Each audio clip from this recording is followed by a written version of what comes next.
Hello friends, Assalamu alaikum. Welcome to my channel Sadaf the খামারি।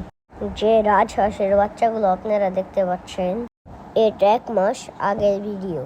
যখন বাচ্চাগুলো এনেছিলাম তখন বিক্রেতা বলেছিল এই বাচ্চার বয়স 7 দিন। আমার কাছে মনে হয় বিক্রেতা বয়স বাড়িয়ে বলেছে। আপনাদের কাছে কি মনে হয় বাচ্চার বয়স কি ঠিক আছে? আমার কাছে বাচ্চা ছোট মনে হয়। যাদের রাজহাঁস পালনের অভিজ্ঞতা আছে তারা কমেন্টসের মাধ্যমে জানাবেন। আমি আপনাদের কমেন্টস দেখব। এখন আপনারা যে রাজহাঁস দেখতে পাচ্ছেন এর বয়স 15 দিন। 7 দিন বয়সের যে বাচ্চাগুলো এনেছিলাম ওই বাচ্চা দুটো 15 দিন যাবত আছে।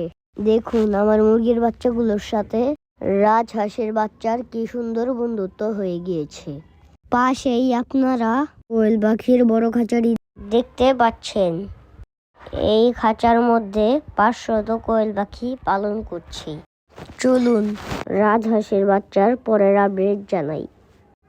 স্ক্রিনে আপনারা রাজহাঁসের বাচ্চা দেখুন। বাচ্চার বয়স আমার এখানে 21 দিন। হঠাৎ করে একটি বাচ্চা ঘাড় বাঁকা হয়ে গিয়েছে, ঠিক মতো খাবার খেতে পারছে না, পানিও গিলতে পারছে না।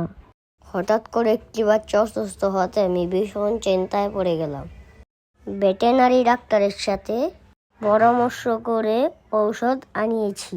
যেহেতু রাজহাঁসের বাচ্চার পেট খালি পেটে ঔষধ খাওয়ানো ঠিক হবে না, তাই ঔষধ খাওয়ানোর আগে অসুস্থ হাঁসটাকে কিছু খাবার পানি খাওয়ানো প্রয়োজন। অসুস্থ হাঁসটাকে দেখুন ঘাড় সোজাই করতে পারছে না, তাই হাঁসটাকে কিছু খাবার হাতে তুলে খাইয়ে দিচ্ছি।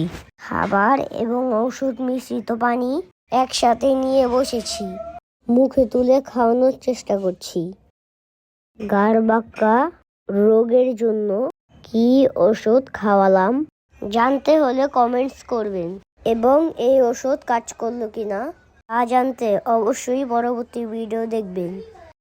যারা আমার চ্যানেলটাকে সাবস্ক্রাইব করেন নাই তারা সাবস্ক্রাইব করে দেন। নতুন ভিডিও পেতে নতুন পোষা প্রাণী নিয়ে আমি আপনাদের মাঝে হাজির হব। আমার বাড়িতে এবং খামারে গরু, ছাগল, রাজহাঁস, তুর্কি, কোয়েল, চিকেন, কবুতর ইত্যাদি প্রাণী আছে। আমি এক এক করে আপনাদের মাঝে সব তুলে ধরব। আমাকে প্লিজ আপনারা সাপোর্ট করুন।